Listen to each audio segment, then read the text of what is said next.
Saudara, Baris Krim Polri memanggil kuasa hukum 5 terpidana kasus pembunuhan Vina dan Eki. Pemanggilan soal laporannya terhadap Aep dan Dede terkait dugaan keterangan palsu. Tim kuasa hukum 5 terpidana kasus pembunuhan Vina dan Eki mendatangi Baris Krim Polri untuk memenuhi panggilan tim penyidik.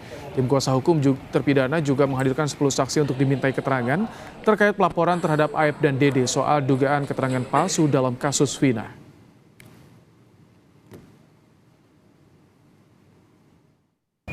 Tim DPM dari Pradi, hari ini ada pemeriksaan terkait 5 orang saksi dan ada gelar perkara tentang Rudiana.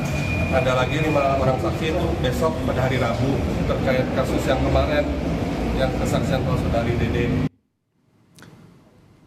Salah satu saksi di sidang PK Saka Tatal, Aldi Renaldi, menceritakan bagaimana dirinya mendapatkan tindakan kekerasan dan tak pantas saat ditangkap oleh polisi pada 2016 silam terkait kasus pembunuhan Vina dan Eki di Cirebon.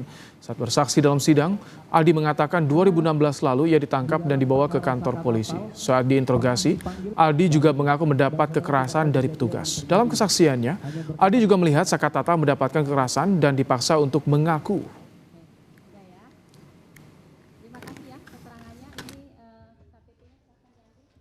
Kamu pernah melihat Saka Tatal waktu dipukul? Iya. Di berapa kali Saka Tatal mengalami penyiksaan? Banyak, sama banyak. Apa yang disampaikan? Dampak dari pemukulan itu harus mengakui atau apa? Harus mengakui, Pak. Padahal itu nggak tahu.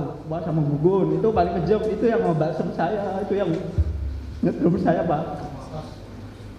Itu orangnya. Rudiana? Akhirnya saya tuh masuk penjara itu sampai kayak di neraka, Pak. Saya udah ngerasain ya di neraka satu.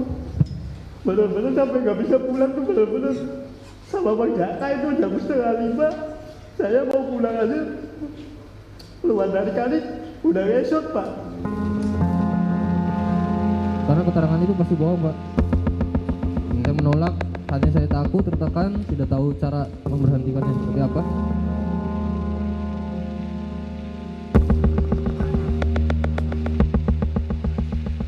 Liga Akbar, saksi kunci kasus Vina Eki, mengungkap sejumlah kebohongan yang terjadi dalam penyidikan kasus Vina dan Eki 8 tahun silam.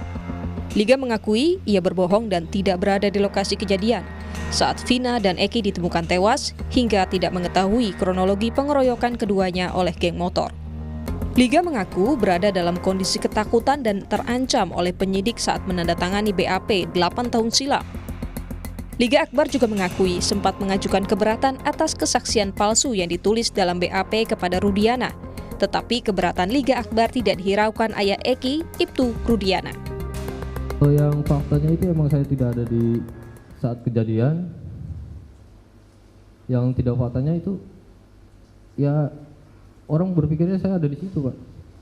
Artinya ketika saudara membuat berita acara itu, apa yang saudara katakan dari kebohongan itu? Kan kalau misalnya saudara tidak ada di situ, berarti tidak ada cerita apa-apa, ya? Ya, betul, Pak. Pada kenyataannya saudara ceritakan bahwa ada kejar-kejaran. Ya. Ada lempar-lemparan. Ya, betul, Pak. Nah, itu termasuk yang saudara cabut? Ya, itu yang saya cabut, Pak. Baik. Di persidangan waktu itu, kan di situ ada ibunya almarhum, ada kakak saya juga, kakak angkat saya, hadir di situ. Bertemu Pak Rudiana. Di mana? Di depan tempat persidangan. Sempat bertemu. Ya, di pengadilan ini? Iya. Ya. Kakak saya menanyakan, Pak, kenapa keterangannya Liga dibuat seperti itu? Lalu? Nggak apa-apa, aman katanya. Sementara dua teman baik Vina yang berkomunikasi dan melihat Vina sebelum ditemukan tewas meyakini Vina dan Eki tewas karena kecelakaan, bukan pembunuhan. Widi mengaku sempat berkomunikasi dengan Vina terakhir kali melalui sambungan telepon dan meyakini Vina dalam keadaan baik dan ceria. Widi juga menjadi orang pertama yang diberitahu polisi yang menemukan Vina dan Eki tergeletak di jembatan Talun. Dengan Vina kan menerangkan Vina ditelepon ketawa-ketawa cekikikan tuh, itu gimana tuh ceritanya? Ada kaitannya, terus ada kalimat odol itu apa tuh? Ada nggak kalimat odol itu? Enggak, Pak, aku nggak. Tapi kalau happy betul ya, ketawa-ketawa. Iya. Nah setelah ketawa-ketawa berapa menit kemudian susah dihubungi gitu ya. Tapi waktu terakhir dihubungi memang Vina kelihatan bahagia banget ya, gitu, happy gitu ya. P almarhum. Iya, yang terakhir. Terus ada yang angkat? Ada. Ya, siapa yang angkat? Bapak-bapak, dia bilangnya begini Pak. Bilang apa? Coba jelaskin yang tegas dan keras coba. Iya, dia bilangnya begini. Assalamualaikum. Halo, di mana Vinanya? Kan aku negesinya cuma Vinanya aja sih Pak. Nah pas begitu tuh dia langsung ngomongnya gini. Assalamualaikum, saya dari Polsek Talun ingin mengabarkan kalau Ananda Vina sama Eki kecelakaan tunggal di jembatan flyover Talun. Sementara hari ini pihak Saka Tatal juga mengajukan Dede, salah satu saksi kasus Vina yang sudah mengakui terkait rekayasa kesaksian palsu dalam BAP kasus Vina dan Eki 8 tahun silam. Namun Dede tak bisa hadir hari ini karena proses pemeriksaan kasus dugaan kesaksian palsu di kasus Vina yang dilaporkan ke Barreskrim Polri hari ini. Tim Liputan, Kompas TV.